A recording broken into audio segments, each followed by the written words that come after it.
Let's see. We're on the air. Welcome out there in Something happened. huh? Something happened here. Okay, wherever you are, There we are. folks. Welcome out there to YouTube or wherever you are in the world. You are watching your pet detective. We are live tonight. I am Ardina Sood along with the big boss over there. To my screen left, Angel Nieves. Down the bottom half of the frame, you see Ken Evseroff and Chris Bleicher, who is there in Munich. And today's show, we are going to have several topics. One of them is going to be, we're going to start with the latest, I don't even want to call it a trend. I want to call it a vicious opportunity of people taking advantage of the security at local zoos, breaking into those zoos and stealing zoo animals. There has been theft of monkeys. There has been theft of birds. There has been theft of vultures. Fortunately, these people are getting caught. But what's alarming is this isn't just one incident. This happens to be several incidents. Angel was on Morning Rush this week. So, Yes. Angel, tell us what you said. Well, the thing is, it started with Dallas, and Dallas got hit 4 times, twice in one day. They got the leopard. He let it go, the clouded leopard. I know he was going to grab that one, so that one he let it free, and they caught it the same day. But later on, they found out that the monkeys, they also cut the wire in the monkeys, the cage, and those monkeys didn't leave. Those are the langur monkeys from India. So from there, a couple of days later, this happened on the 13th. On the 21st, something happened. He cut the wire on the vulture, and the vulture ended up getting killed. Had like they didn't want to say it's what kind of damage, but it sounds like a stab wound. So he got stabbed, whatever, and he got killed. So something like that, something went wrong, and I got a feeling that the person that did it got injured. And we got injured that should look for blood for DNA and to check the hospitals. Because I think a bite from a vulture, they eat dead people. They eat anything, you know? So then after that, like on the 30th, that's when they got the two emperor And monkeys. but why do you think this is happening now? I mean, there's It could be, I'm presuming that the security in zoos hasn't changed that much. Why is this all of a sudden this rash of zoo thefts? well, this one here, I believe it was one guy, and he kept on failing on each one. And at the end, he ended up with this one. Because they say they started putting heavy security in the beginning with the leopard. They're not doing a great job because he went 2 more times and end up succeeding at the end with the two monkeys. He had no place to put him, and he put him in an abandoned building. And when someone gave a tip and found a place, then they went in there and they got the monkeys, but also they found dead fish, feces from other animals.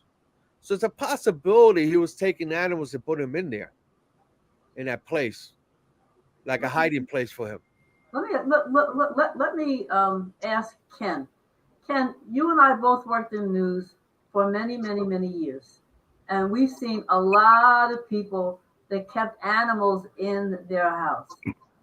Now, what Angel's describing is an individual or individuals who are stealing these animals to keep for themselves. What is a common trait among people that keep these exotic animals in their house and and you've run into them? What are your feelings about that as a news person?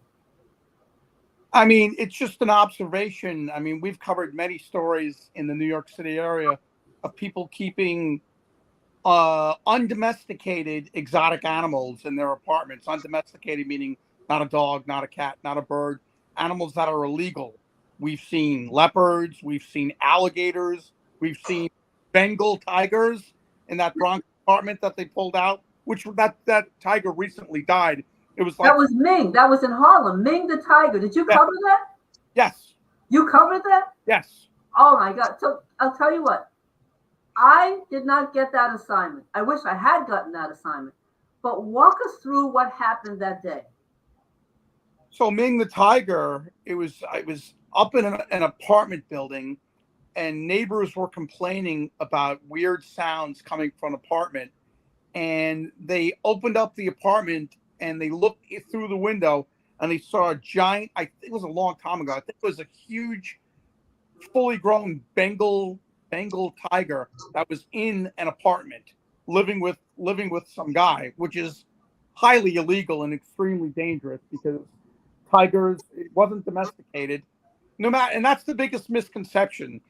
You see a lot of videos online with people with wild animals, people with giant grizzly bears sitting there feeding them, doing things with wolves, doing things with elks, with polar bears, like that, like they're interacting. People are interacting. These are wild animals, and they are extremely dangerous.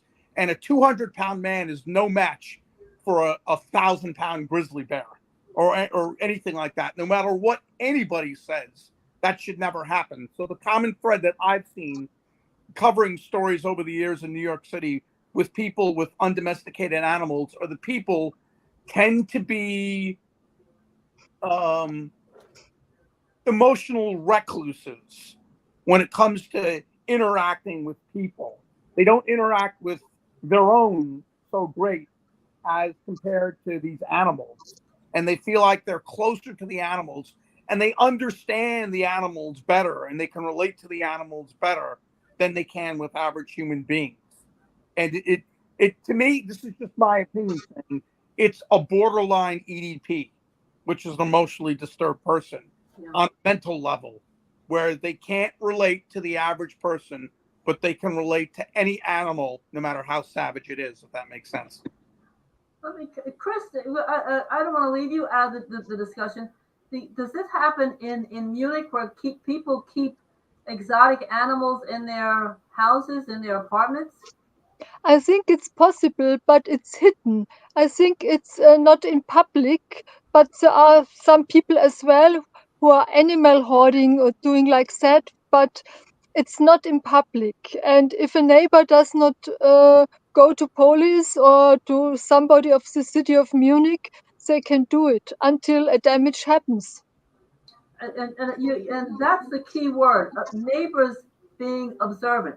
Because what happened in the case of Ming in Harlem, consider the fact that Antoine Yates, who was the pet parent is a mild term, but who owned Ming, raised Ming from a baby. Ming was a cub.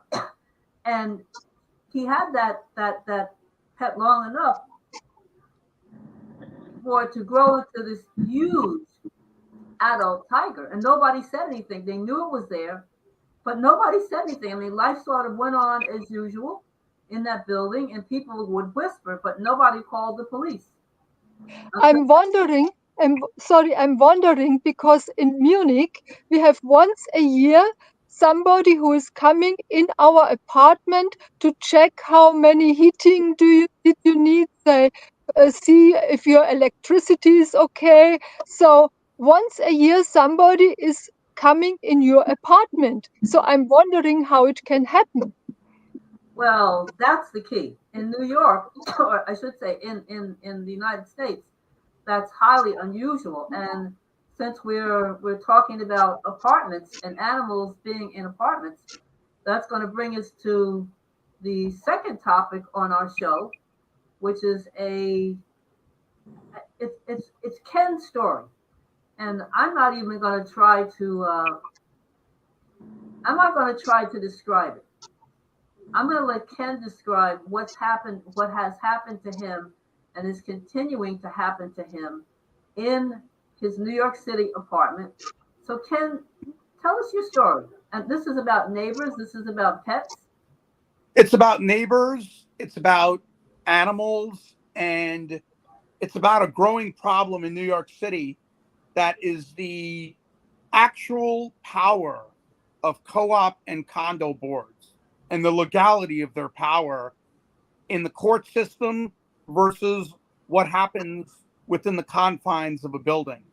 So my dog was 13 and a half years old, and in the last 2 years of his life, he was diagnosed with bladder cancer.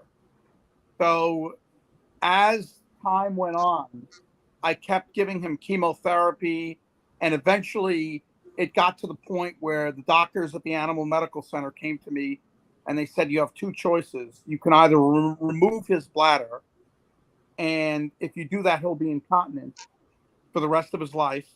But if you don't remove his bladder and his lymph nodes, he's going to be dead within a day. So at the time, I had insurance with a company from Chicago called FIGO Pet Insurance. And from the time he got sick to the time I had to put him down, July 25th of last year, they paid me about $161,000 in medical bills, which was How much? Say that number again. About $161,000. They reimbursed me between the chemotherapy, the medicine, the multiple surgeries, the medicine, all the pet care, the rehabilitation. By the time everything was said and done, that's what they reimbursed me. Now, also during that time, when I was going to work, Teddy, there were noises that came from the apartment that were intermittent, and I wasn't here to witness it. And it could have been because of the chemotherapy that he was dealing with, where he would possibly make noises or yelp. And he's a small dog. He's only like 14 or 15 pounds. And during that time, another resident who moved in started to complain about him making noises. And I addressed that, saying that the dog was being treated for cancer with chemotherapy, and I was doing the best I could. And I also went through rover.com to try and get people to watch him when I wasn't here, to even bring him to rover.com to different people. I went through over 30 people. Nobody would take him because, to be honest, who wants to take care of a dog that's dying with cancer? So this individual didn't hear what I was saying, didn't care, started making complaints to security, and security started leaving notes on my door. I also, at one point, spoke to people on the co-op board about what was going on, and they said, do the best you can. You know, you do what you have to do. I said I was getting pain medication for the dog. I was getting hemp pills to calm him down, but it wasn't enough for this other individual who kept complaining, who lives right near me. So at one point, I got 2 lawyers' letters from the law firm that represents the co-op board, threatening me to kick me and my dog out of my apartment, which I've owned since 2007. And there was also an extortion letter, from what I read, saying that this could, in layman's terms, this could all go away if you pay our legal fees of around roughly $16,000.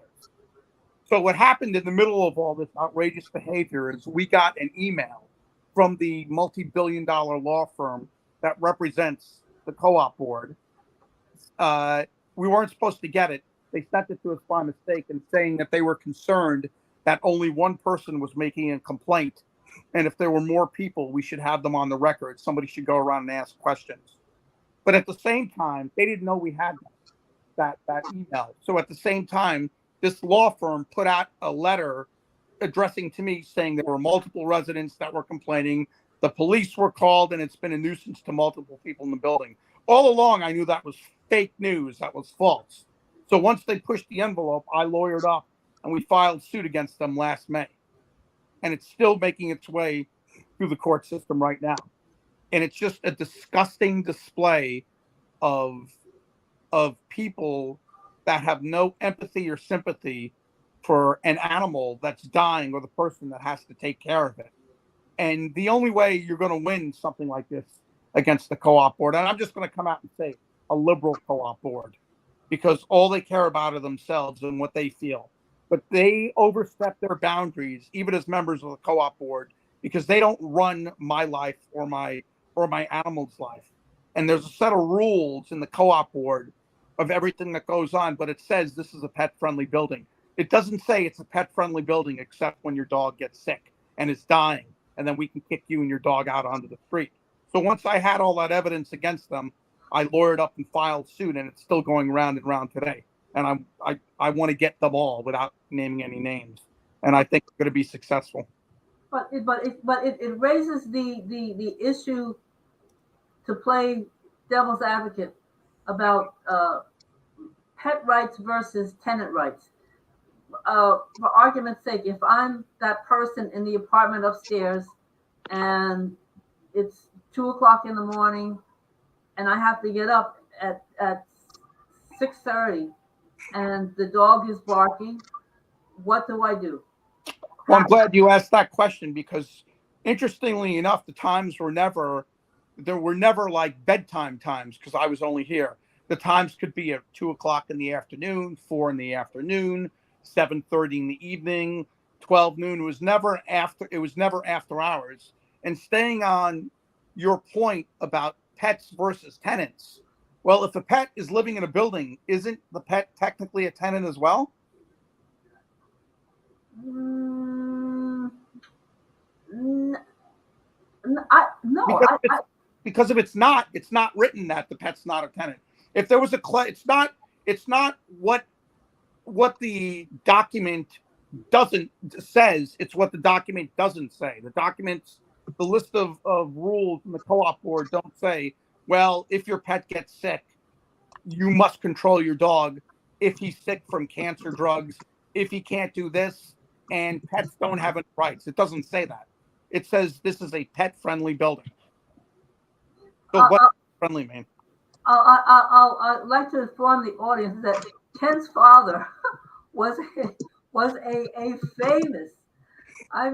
famous trial lawyer in New York City. He had some very famous cases. So a lot of Ken's ability to sift through the details, I think, is inherited. It's in his DNA. I wish I didn't have to act like this, to be honest with you, Chris and Angel. I wish I didn't have to do this, but I've dealt with some really, really bad people. And if I didn't have that email saying that there was only one person complaining and juxtapose it with the complaint letter saying there were multiple people complaining and the cops were called and we called them on that, I wouldn't have a case. But I have a theory. It says keep your friends close, but your enemies closer. And that's how I operate with everything in life. And if you don't fight back, you lose. Well, Chris, what happens how is a situation like that handled in Germany? If someone has a pet that the next door neighbor says is making too much noise, how do you handle that? How is that handled in Munich? So I'm not an advocate, but I know, for example, if you go to countryside and there are old people living since many years in the countryside, and a new one from the city is going to the country, and he feels disturbed by a cock when he crows in the early morning. So I've heard that a cock was forbidden. He cannot do his morning business with his hands. So in the city of Munich, when you have a dog who is barking, you will get a problem. When the dog is barking for a long time, it's not good for you, because you get trouble in the house. And in German law, a dog or a pet or what you keep is not treated by judge like a pet. It is just a thing. It's not like a human, like an animal with feelings and something like that. It's just like furniture, for example, a thing. Property. Property. Thank you for the right word. Thank you. Property. It's property. The thing in the United States is animals are considered property. They're not considered, yes. and the thing is, we do not accept that. Okay, I don't accept that. Actually, I'm trying to fight to say, okay, if you're going to say it's property, well, then we're going to have two types of property: a dead Yes. property like a sofa, and a living property like a dog. and you have to treat it Yes. differently because they feel Exactly. pain. You kick the sofa, you're gonna feel pain. It's gonna hurt you. But you kick a dog, you know what I mean? They're gonna feel pain. Yes. It's Yes. so weird, Angel, hearing you say property like that, referring to a living animal. The last time I hear that when it comes to something living is anytime people talk about slavery when they talk about property. Yeah. So it was outrageous then, and it's outrageous Yeah. now. And women were considered property too back then. That's right. Women, slavery, and that's remember the old saying, treat them like a dog, right? Huh. Well, now that saying, I hope they treat me like a dog, because they treat dogs like kings. You know what I mean? But back then, that's what they meant. You know, and that's why I'm saying, if you're gonna treat it as you call property, because they don't want to change it, well then okay, so make it living property. So it's a Yes. felony if you hurt a dog. It's a living property. It's different than a piece of wood. Yes. So that's, I mean, I've been pushing that for 10 years. I spoke to politicians who are animal lovers, and they look at me like I got two heads. So, But no, Angel, when you were working for NYPD, I'm sure that you got calls to go to apartments where there was a disturbance with an animal. Somebody was saying that a dog was roaming in the hall. I'm just, in theory, a dog was barking too much. A dog was disturbing people from sleeping. How does NYPD handle that? well, the areas that I worked at, people don't really worry about a dog barking. They worry more about a shooting in the corner because all they hear is shots. I worked in the South Bronx in the 40. So over there, let me tell you one thing. Early in the morning, I feel like I'm in Puerto Rico. You hear that rooster croak far away, and you hear multiple roosters at 4 5 in the morning in the South Bronx. I used to do the midnights. Oh, And you walk by, and I'm walking down the block on the right, and in a lot they have goats. So they got Who? goats. It's like goats. Wait. Oh, Goat. wait. So I have seen people with goats in the backwoods of New Jersey, but you're telling me that there were people in the Bronx, The South Bronx. the South Bronx, Yep. with goats. I've Yep. seen I that. used to feed the goats when I used to pass by. It was right there, 139th Street between Brook and Willis. You go right, I see the goats there. They're walking around. They got a fence and an empty lot because empty lots was taken by people. If they don't make trees or whatever, they take over. I've seen. And also over there in the South Bronx, they have voodoo. Right. So they actually kill these poor animals too. I've covered those stories he's talking about with satanic rituals where they kill the animals. It's awful. Yeah. And they do that in abandoned buildings and all that. Because back in the days, in the 80s, as you know, in the South Bronx, you could say like 80% of the buildings are burnt and they're abandoned and they're shooting galleries. And they also do rituals, you know. And there was one guy from the 40. His main goal is to go after these rituals. And he used to go inside abandoned buildings, he used to bring everything out. You know what I mean? And bring people in and all that. But it's a religion. They're allowed to do is the Constitution. That's and they stopped it because they say it's not, but then it came back again. So now they could do it still. What we're talking about here, we're talking about animals in an urban setting. I don't think we'd be having this discussion amongst the four of us if we were talking about animals in rural settings. Because, to have a deer, to have goats, to have these animals, to have a dog barking in a rural environment, it kind of comes with the territory. But when you have animals in New York City, any kind of animals, and animals doing what animals do, they bark, they roam. Uh, it, do you think that urban law or urban living will ever start to be compatible with animal rights? In other words, Ken had a dog, Teddy, that was in an apartment, in a co-op, in a nice neighborhood. The dog became sick. The dog was barking, and there was no leniency in the co-op on the board or either with the tenant for that dog. Angel's talking about a situation where in the Bronx, people had goats and and hens and roosters running around, They had cockfights too. and they had cockfights too. But there just seems to be a disconnect between how these animals are taken care of and how we live in an urban environment. So I don't know. I mean, how do you handle that from a legislative point of view? Ken, we can start with you because do you go and do you petition for more animal rights for pets in city apartments?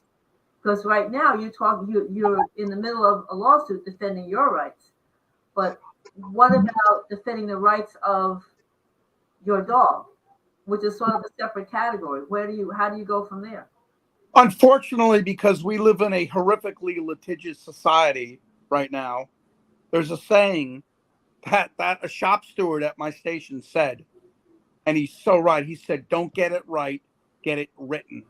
It doesn't matter what people say, but if something's documented and the laws are spelled out, it's like a union contract where everything is minute and it's micromanaged. Unfortunately, because you have radical people that can be in control or perceive control or power over you in your living situation, everything has to be in writing to protect yourself, or else they can just say whatever they want or do whatever they want.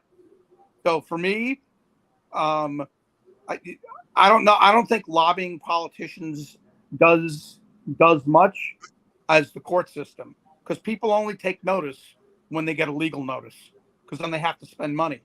And if you hit them in where it hurts in the pocketbook, that's all they care about. So in my case, I made it so every member of the co-op board is a defendant, and the managing agent is a defendant, and the law firm is a defendant, and the individual, the other person who complained, is a defendant. So as a result of them all being defendants, they apparently have to all have different legal counsel. So that gets expensive. Rather than trying to settle normally, you hit them where it hurts in the pocketbook, because people don't. My dad used to say they don't understand anything else, and it's true. Yeah. I don't like being like that. I don't like being litigious, but you get to a point where you have to defend yourself.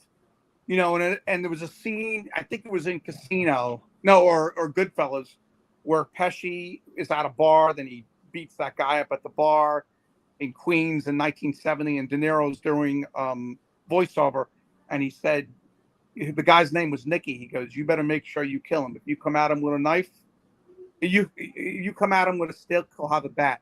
You have a knife, he'll have a gun. And if you have a gun, you better make sure you kill him, because if you don't, it's over for you." And that resonates with me so much, because if somebody comes at you with a weapon, you go at them with a bigger weapon until they don't have anything to fight for. Because if you don't, you lose. Well, Angel, I want to get back to you about about your experiences as a cop in the Bronx with these goats and with these chickens, with hens, whatever, pythons. I mean, there's a photo that we're using with the show of me with a python. I was on assignment and I was driving back to the station. It was a hot day, and I'm driving down, I think it was St. Nicholas Avenue, and in the middle of a sidewalk, I see this huge snake. I mean, it was huge. So I put the car in reverse to make sure that I actually saw what I saw, and I pulled over, and there are these two guys casually pouring water on this python. So I said, what are you doing with this snake? So he said, "Oh, it's very hot. We have to air condition the snake." All right. So I said, "Well, where do you keep the snake?" "Oh, we keep the snake in the store. Now there's a bodega there, and I'm trying to put two and two together." And I said, where do you keep the snake in the store?" They said, "Oh," then they open this trap door, and then they go down the basement steps, and there's an area in the basement where they keep this python. All right, it's New York City, so you accept it for what it is. I want to ask Angel. There is an ongoing gentrification of New York. The abandoned lots that you are referring to are disappearing very quickly. So the lots that these animals were in, the goats, the chickens, the roosters, are disappearing. What people aren't going to stop hoarding these animals. So where are they going to go? I mean, are they going to be kept inside? Well, this way. I'm talking about back in the 80s. Back in the 80s, all these animals out there. Actually, I was doing I was retired already. This is like 2007. They were doing an FX show called America with a K. Right. With that show. So they were doing it. It's supposed to be in Washington D.C., but they were doing it in the South Bronx. So I was over there, like taking care of the equipment and eating. So then, as there was an empty lot, they had rabbits, they had roosters, they had chickens, and I even took pictures of those, and they had it there. So years later, 10 years later, I was with my my group, and we went back to the same place. And what happened is, most of the rabbits died because the hawks ate them. The hawks swooped down and ate the rabbits, and the only thing left was the rooster. It's a fighting rooster, but it was running around the streets, and a chicken with eggs. So then we turned around and said, "Listen, we gotta, it's snow." I said, how about we take the birds? We send it to a sanctuary, and they let us take it. And at the same time, when they let us take the birds, the following day, my friend went to get with somebody to get the birds. There was a Roddy running down the block. It escaped from somebody. So end up taking the dog, and then from there, safeguarded. So it's always something going on in the Bronx. I remember that's when I was already doing a TV show with National Geographic. I went with Animal Control, and we went to an apartment to get his fishes out, but they were illegal. And what he had was piranhas. He had like 5 or 6 piranhas on it's like a 75-gallon tank. And he's putting his hands in there. He says, they don't do anything because I feed them chicken all the time. And when they're filled up, look, and this little kid, running around in Pampers, putting his hands in there too. This is the mentality of these people. That's why things happen. They have exotic animals. But here again, this brings us back to Ken's argument about animal rights, which is it's a delicate balance. Because on one hand, animals do have rights, but what are the boundaries of those rights? How this guy from the beginning has illegal animals. Someone's gonna put the hands in there, like his kid. The kid's like running in Pampers. He'll jump in the water. I'm telling you by experience. I had a 150-gallon tank. I had clown knives, shovel nose. I had beautiful fish here, wolf fish. I mean, turtles. They were all in there. And my daughter, I saw her on the steps. And I said, what are you doing? What happened? And I said, like, no, I want to swim with the fishes. I said, oh, you want to swim with the fishes? I called the super up. I said, take the fish tank. Right. Take the whole thing. My daughter's first. I love these fish. I had them like this small, and they were like huge. But the thing is, imagine in the morning I wake up, I see my daughter drowned in a fish tank. Right. Yeah. So I gave it to a good home. I gave it to the super, and I know he's taking care of them. I go down there every morning, every day to look at them. You know what I mean? So I had them in another location, but they're still mine. Exactly. Well, that's being a responsible pet owner, and this is you get attached to your pets regardless of whether they're dogs or whether they're fish. I mean, it happens because they're an integral part of your life. I also had piranha in the late 90s. I had a tank. I had about 8 or 9 of them in a tank. Oh, you bad boy! No, they were not. They were piranhas because I didn't. You also in New York City, you have to have a license to have piranhas, and my brother had a license, so he got them. Unfortunately, my dad killed them because one day he saw us feeding the piranha, live food like goldfish, and he couldn't handle it. He couldn't psychologically understand that that's what piranha eat. They eat a lot of live bait, live prey, and he poured ammonia in the tank and killed them all. Wow. Well, back in the days, the that's a fish is statement. do give them life bait. That's how they grow. That's how they do their exercise. If you just flop it and that's it, and they eat it, the goldfish will go all the way around and they hide and they follow them.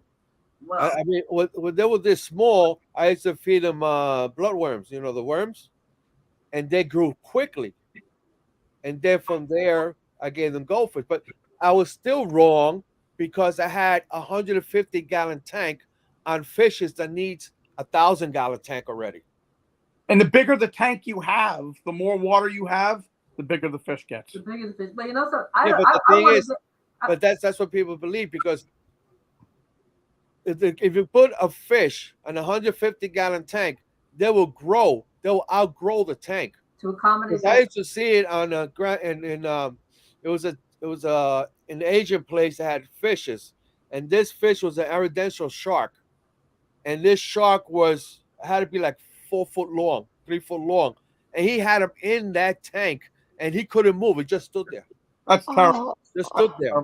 That's awful. So people have to know, if you have an animal, do your homework. Do not just have a dog like your dog, right? The white fox, right? Yep.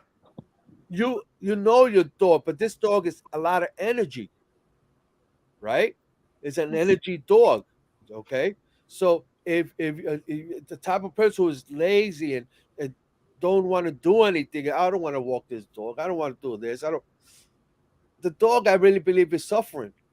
Well, I have my Bijan, I have 4 floors in my house in the backyard. I want to give Chris a chance to jump in there, because we've talked a lot about pet ownership, the pros and cons, the laws, the illegality of pets. Chris is an artist, a very well-known artist in Munich, and Chris makes sculpture and she does painting, 85 to 90% of which are about animals. And one of her specialties is the creation of pet urns. I don't, somebody out there, name me a sculptor or an artist that makes pet urns. So, Chris, I want to ask you, what made you create pet urns? I kept cats for several years. My first cat passed away. With 4 years, she eats a poisonous plant, and it was a disaster for me. The second cat, named Carmen, was my princess. It was a cat from Spain, a wild cat, and she was looking for me. She found me, and I took her, and it was a big love between us. And so she grew older, and I understood that the day will come that she will be no more together with me. And I see in the pet crematory in Munich, there were just so metal bowls, and I did not like what I see. And so I started to paint my first pet urns. And it was a wonder for me that my pet urns were sold immediately. And the pet crematory started to work together with me. It was in the year 1998, I think. And I was the first artist in Germany who started to paint pet urns, paint pet coffins, urns for human beings, and coffins for human beings as well. And I started in 1998 a performance with a coffin performance with a sunflower happening to publish the deaths of people and the funeral culture in public, because here in Germany it was a taboo theme. Nobody wanted to talk about it. And so I had many interviews on the media, in press and on TV. And I had already a concept in that year, but the funeral homes it was too avant-garde for them. And so I say, okay, let me wait until they are ready. And I started with pet urns. And I see a pet, when you lose a pet, it's like if you lose a family member. For me, my cat was my tiny baby. I have done everything for her. And the last year, when she got sick, I gave her medicine twice a day and everything. I did not travel again because I did not want to give her in the hands of another person, because she trusted me with everything. So it was a really strong relationship. And the pet urn for my Carmen cat, I painted many years before she passed away. And I put a nice tiny toy on top of it with feathers of exotic bird. And it was like a love declarance for me to my cat, that I love my cat and she should have a nice place to be in and not filled with uh, being sadness and all that stuff. It should be filled with love and should give the nice memories what I had with my cat. And the advantage is for me as well, if I move from one place to another, I can take my Carmen cat with me. For example, when I bury it in the ground and I sell my house and I go to another place, I cannot bring my cat with me. She will be in that property.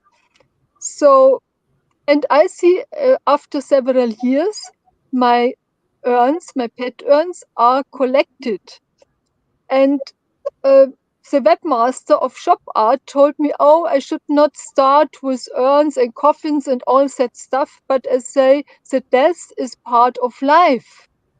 And we should give our animals the best what we can do, even when they are passed away, because some people throw their pets somewhere and don't give them the dignity what they deserve.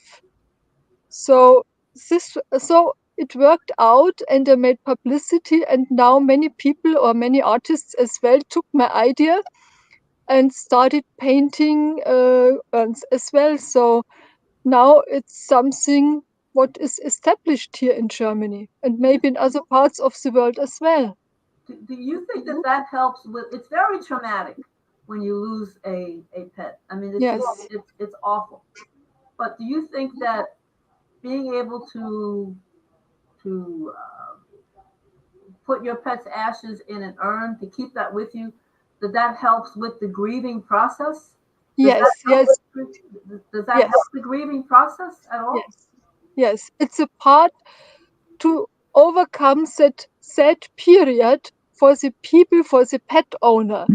It's not for the pet what is in ash, but it's for the pet owner to give help to that people. And sometimes I have long talkings with people just to give them help for that, to overcome that sadness. And after the phone calls, they feel better. And this is part of work as well, and not just to do a sale. It's something of empathy of that thing. I think to give people help. And if somebody does not like a pet urn, is okay too. If somebody wants to bury the pet, is okay too.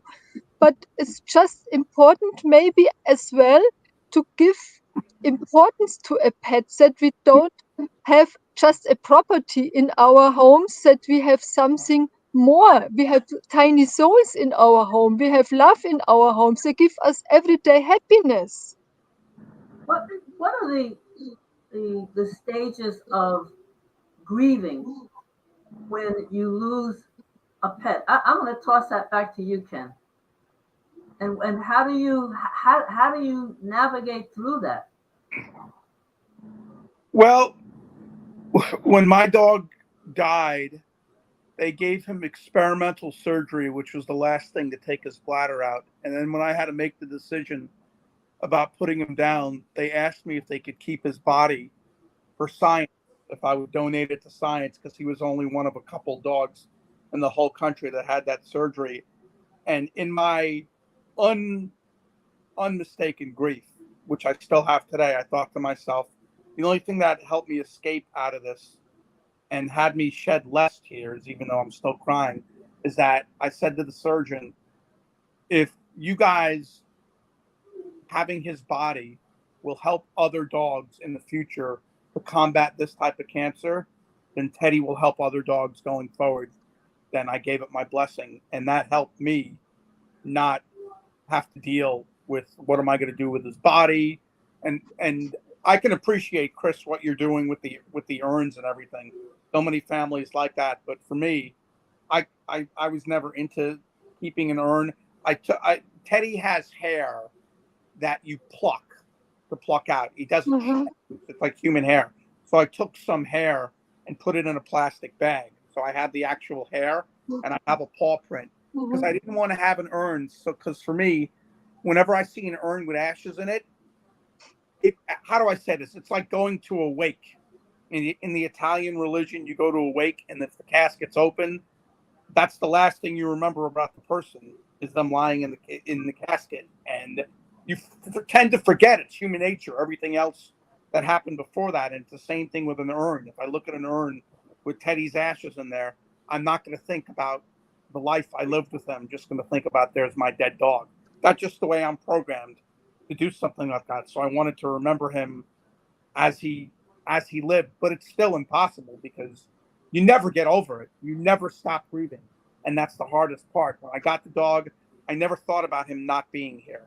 I never thought I would not be able to spend the rest of my life. I was stupid. I didn't know because you just, familiarity breeds content is what it is.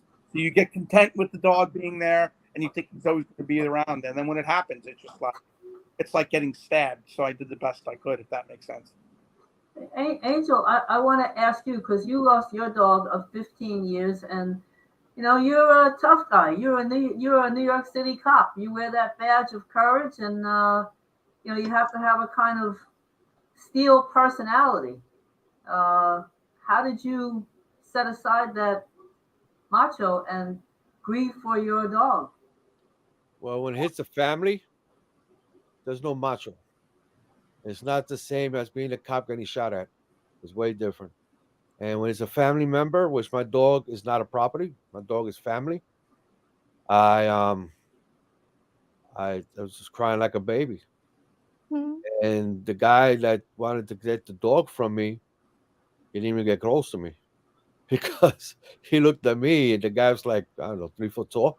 So there's no way you're gonna get this dog until I say so. So my wife and kids, they come for me and tell me, Dad, and then from there, I let him go. And I mean, everybody was crying in the hospital, just not me. They saw me, and everybody's crying. And then Yes. from there, I had my dog in an urn. They had to take my dog all the way to Rhode Island, I think it is. I think that's the only place they do it because he was over in the one in Yonkers by I forgot the name of that place, but the hospital over there in Yonkers. Yeah, Yonkers Animal Hospital. Yeah, but I forgot the street. And they had to take it to Rhode Island, and then from there brought it back, and I have it like in a little box with a picture of my dog, and I have it in the house. Wow. Yeah. So, Chris, I'm curious. You've sold a lot of these urns over the years. Can you give us an estimate of approximately how many you've sold? Oh, should be thousands. I did not count it, but I want to say when I was prepared for the death of my cat, but I thought I will not cry. I thought I will not cry, but when it happened, I cried a lot. It was a terrible day what I passed when I had to bring my cat to the vet, and it was the right moment, but it was terrible. So I was prepared before, but I think if you love your pet, you stay really bad. And yes, it happened to me as well. And do you think prior to your pet passing away, was most of your art devoted to animals, or did your art revolve around animals more after you lost your pet? In other words, what I'm trying to say is, after you lost your cat, did you become even more determined as an artist to make animals your theme in your art career? No, no. I loved animals. I made put animals in my art before and after. This was not a reason to put more animal motifs. No, it was not. But why did you choose animals? I mean, some artists choose flowers, some artists choose portraits, some artists choose landscapes, but you chose animals. Why? Why is that?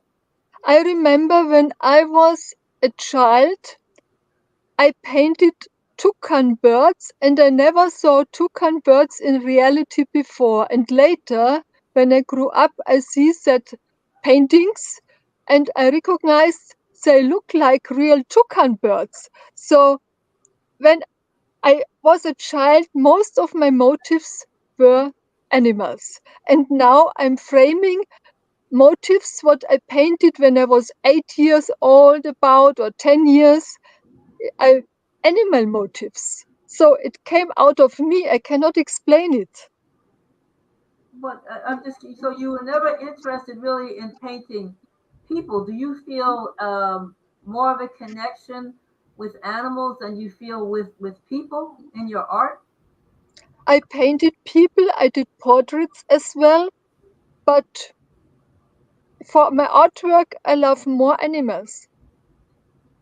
And when you sell your art, obviously animal art is for a specific portion of the art lover's world. Who buys animal art? Is it the public in general, or there are people who just like animals? I'm just curious. Who buys animal art? I think animal art or animal motifs by people who love animals. If somebody does not love animals, he will not buy motifs like that, I think.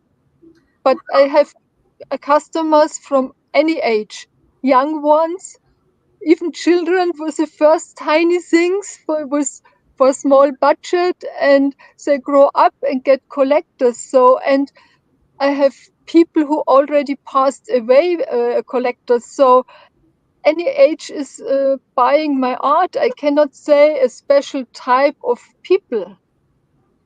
We in the United States, as you're aware, we have a very active animal rights uh, animal rights movement. There's several groups that uh, protect every animal that you can think of. Do you have the equivalent in Munich? Are there animal rights organizations where you are? Yes, we have animal right organizations. Yes, of course. But what about laws for animals? And the United States, well, New York in particular, has some very good laws to protect animals. What about laws to protect animals in Munich? How are there laws against animal cruelty, and what are the penalties in Munich if somebody abuses an animal? I think there are uh, pen, there's punishment. Sorry, I was looking for the word. There is punishment, yes, but there are many. I see. We have now. It's a difficult to say here. It's not. We have foreign people who are some people don't treat animals fine. So if somebody gets from neighbors, if I would see somebody who hurts an animal, I would say it's not allowed, or I would call somebody who gives help. But some people are ignorant, and animals are treated not fine as well if they are grown or for food. In the I don't know how to explain in English. When you pigs and chickens Right. is in mass for food production. For food So production. here the animal rights are not fine. They are treated very bad.